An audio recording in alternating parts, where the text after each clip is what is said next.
Assalamualaikum warahmatullahi wabarakatuh. Salam sejahtera, salam Pancasila. Saya Andida Faurelia dari Pendidikan Dinia Formal Minhajur Rosyidin International Islamic Boarding School. Puji dan syukur saya panjatkan kepada Allah Subhanahu wa Ta'ala karena telah memberikan rahmat dan karunia-Nya sehingga saya berkesempatan di sini menyampaikan pidato yang mengangkat tema Pancasila dan moderasi beragama menurut pandangan Gen Z. Generasi yang lahir pada tahun 1997 sampai 2012 atau yang lebih dikenal dengan nama Gen Z. Menurut David Stillman di dalam buku Gen Z Work How the Generation is Transforming the Workplace mengemukakan bahwasannya Gen Z cenderung lebih menghargai pada otentitas, keberagaman, dan stabilitas. Mereka juga dikenal sebagai generasi yang memiliki pengetahuan teknologi yang dalam serta kecenderungan untuk berpikir secara kritis dan strategis. Hidup dan tinggal di Indonesia membuat kita paham akan banyaknya pengaruh-pengaruh dari dalam negeri ini sendiri yang timbul sebab perkembangan zaman yang bertambah modern. Sebagai warga negara Indonesia, sudah seharusnya kehidupan kita dipastikan melekat erat dengan Pancasila sebagai dasar dalam menjalankan aktivitas sehari-hari tanpa terkecuali untuk kita, generasi Z. Kita supaya bisa menerapkan nilai-nilai moral yang terkandung di dalam Pancasila. Pancasila memiliki makna yang saling berdampingan. Dan jika yang dijalankan tidak digandengkan antar satu dengan yang lainnya, maka akan menimbulkan dampak negatif yang akan mempengaruhi aktivitas sehari-hari.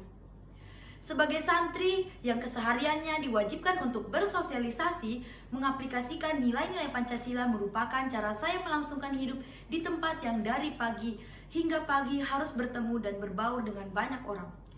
Dari sini saya percaya bahwasannya mengaplikasikan nilai-nilai Pancasila akan menciptakan relasi yang baik dengan makhluk sosial lainnya. Dari sila pertama hingga sila kelima memiliki makna yang saling berhubungan. Contohnya pada sila pertama yang berbunyi ketuhanan yang Maha Esa sebagai jiwa yang memulai antar hubungan dengan sila-sila selanjutnya.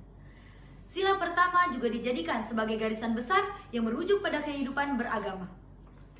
Sahabat Gen Z, negara Indonesia merupakan negara yang mewajibkan penduduknya untuk memeluk pada suatu agama.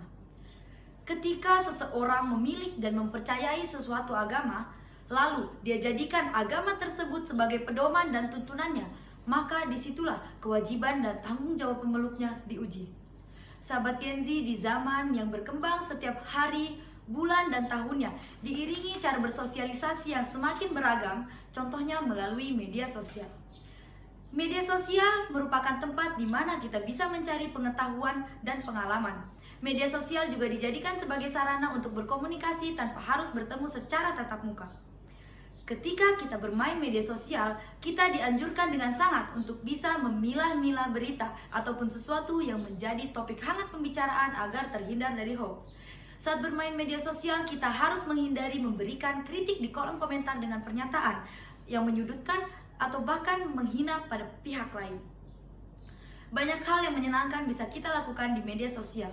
Namun kita tidak boleh kehilangan kesadaran diri dengan kesenangan yang tidak nyata dan meninggalkan kewajiban kita sebagai makhluk sosial. Seperti surut pasang ombak di lautan, begitu pula dengan kehidupan. Ketika kita terkena fase lalai, apalagi lalai dalam beragama, dari situ akan muncul kesusahan dalam mengkontrol diri kita di keseharian. Lalu mulailah dampak buruk itu, di mana kita cenderung lebih egois dan hanya mementingkan hal-hal yang kita senangi tanpa diiringi menjalankan kewajiban kita sebagai umat beragama, dan hanya berpikir bahwasannya apa yang kita percayai yang bisa diterima. Sahabat Gen Z, kita supaya bisa menyelaraskan antar taat dan patuh sebagai umat beragama. Namun, apakah cukup demikian tindakan yang harus kita lakukan? Oleh karena itu, penting bagi kita untuk mampu menyeimbangi di antara keduanya.